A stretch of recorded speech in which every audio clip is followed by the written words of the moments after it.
I was home on leave for the first time in 7 years. No salutes, no boots, no base alarms. Just me, a civilian again, carrying my duffel and the kind of fatigue you don't sleep off in a weekend. It was December. The streets were lit in gold. I hadn't had a family Christmas in almost a decade, and I wanted this one. Not gifts, not lights, just to sit at the same table as the people who raised me, to feel like I still belonged. But then, 3 days before Christmas, I got a text from my dad. Your sister's husband will be there. You know how tense things got last time. Maybe sit this one out. It's better for everyone. Better for everyone. Except me. I stared at the message. Read it twice. And then the last line crushed whatever was left. This is a family event. Please respect that. Like I wasn't family. Like the uniform I wore for them suddenly made me inconvenient. I didn't reply. Not out of grace. But because if I opened my mouth, I'd burn everything down. I spent Christmas Eve alone. Watched It's a Wonderful Life with a takeout container on my lap and my phone face down. No calls. No invites. Not even a Merry Christmas from my own mother. Fine. They made their choice. They chose silence. So I gave it to them. 5 days later, New Year's Eve morning, I woke up to 10 missed calls and one voicemail that made my blood freeze. This is Robert Hanley, your parents' legal counsel. There's been an urgent matter concerning the property deed and financial signatures. Please call me back immediately.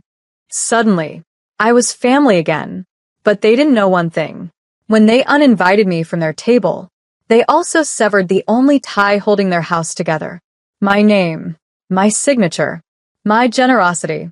They thought I was just the daughter who left. But what they forgot was, I'm also the one who paid off the damn house. My name is Riley Monroe.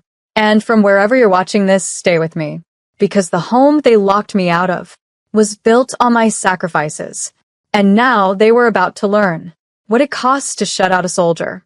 I called him back. The lawyer, sitting at my kitchen table, still in pajama pants, barefoot, heart pounding like I was back in combat. His voice was dry. Measured. Miss Monroe, I'm contacting you on behalf of your parents. It's regarding the home equity agreement from 2020. It seems they're trying to refinance, but your signature is required to release the lien.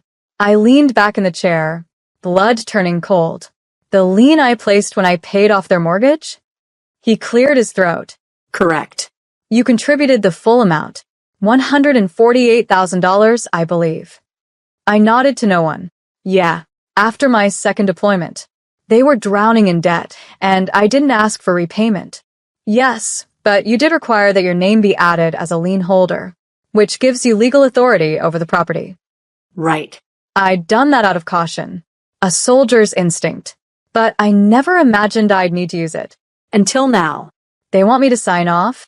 I asked. Yes. Without your signature, the bank won't release funds. I paused. Then, tell them no. Pardon. Tell them this soldier's no longer covering their expenses. They locked me out of their Christmas. They don't get to unlock that house without facing me first. Silence. Very well. I'll inform them. I hung up, sat in stillness, stared at the framed photo on the wall, me in uniform standing next to them, all of us smiling like love wasn't conditional. But it was. God, it was. Because the moment I wasn't easy, wasn't convenient, wasn't the good daughter who nodded and paid the bills. They discarded me like trash. But now? They needed me again. And I wasn't the woman I was before.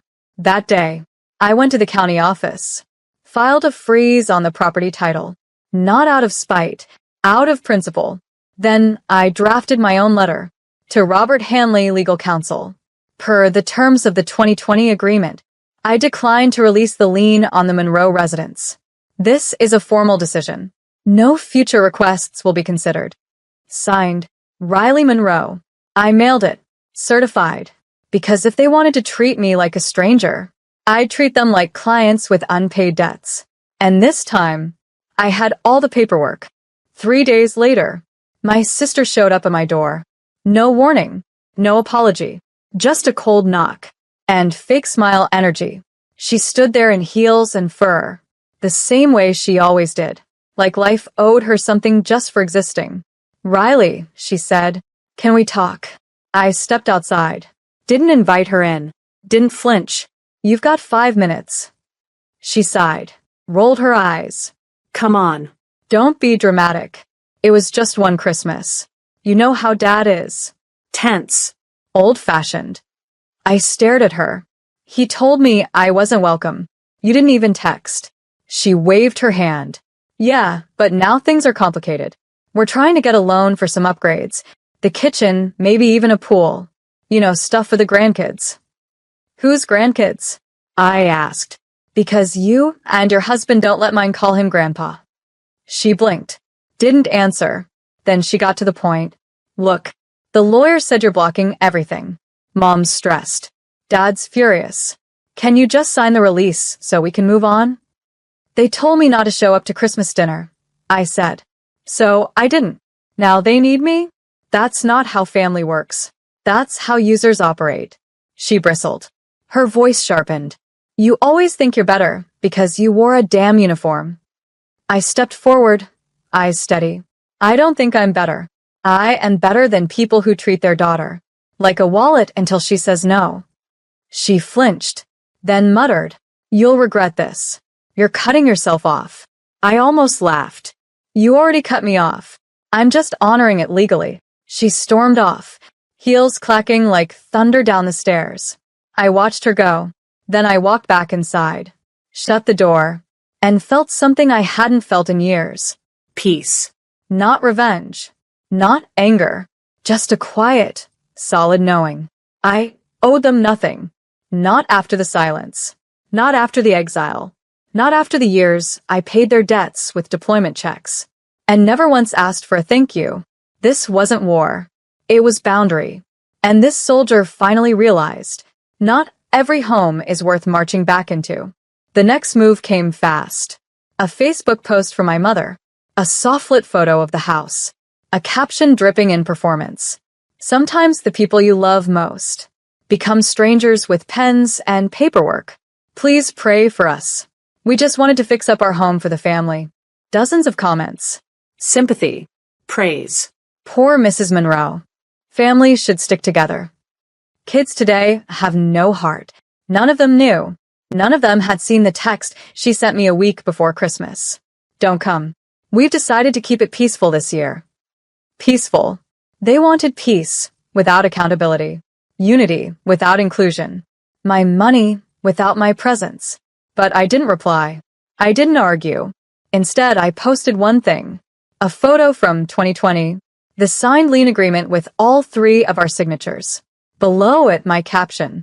$148,000. Paid in full. Merry Christmas. No rage. No hashtags. Just a number and the truth. The comments changed. Fast.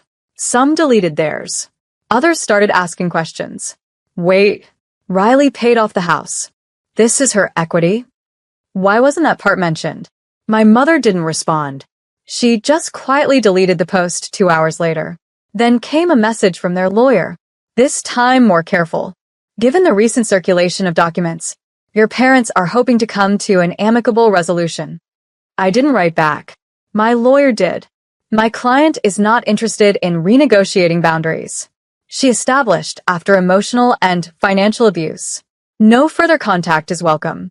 I was done playing diplomat. In a war they started. Done cushioning egos. Done funding entitlement. I kept working. Paid my own rent. Helped a local shelter with part of what I'd have sent them for New Year's. And slept easy. No guilt. No second thoughts. Because when people treat you like a transaction, you are allowed to treat them like a closed account. And me, I had closed it with interest. February came. Cold. Still. No calls. No apologies. And yet, word reached me. My sister was ranting to anyone who'd listen. At church, at her gym, even at my cousin's baby shower. "Riley thinks she's above us now. She used her army money to buy control. She's punishing Mom and Dad for one mistake." One mistake. like disinviting your daughter from Christmas after she wore the flag on her back for nearly a decade, was something you just sweep under the rug with a fake smile. No. This wasn't about pride. It was about dignity. But the part they didn't understand, the part that stung them the most, wasn't the lean. It wasn't the silence. It was the fact I hadn't come crawling back. They expected the same Riley from years ago, the one who'd wire $2,000 just because they mentioned repairs. The one who forgave every slight because they're family. But I had changed. Deployment didn't just harden your body. It reshaped your soul. I had learned to fight. And more importantly, I had learned to leave. And while they waited for me to show up again, apologetic, softened, desperate, I was living. I used my savings to finally take that trip to Seattle. Spent time with old friends. Volunteered at a VA clinic. Laughed in real ways. Not that forced, careful smile I wore every Christmas growing up. I even reconnected with someone who saw me not as a wallet, or a war hero, or a family savior, but just Riley. And then it happened. A message from an old neighbor. Your parents put the house up for sale. Looks like they're desperate. Heard the bank circling. I didn't flinch. Didn't celebrate. Didn't even care about the money. Because they weren't losing the house. Because of me. They were losing it. Because they couldn't stand to treat the person who saved it like she mattered. They chose ego over gratitude. Control over connection. And now they'd get what they gave me that Christmas. An empty seat at the table. It was early March when the message came. Not through a lawyer. Not through Facebook drama. But directly. A text. From my father. Riley, we need to talk. It's important. 2 weeks of silence, and suddenly I was important. I didn't respond. But I watched the dots come back. We never meant to hurt you. Things got out of hand.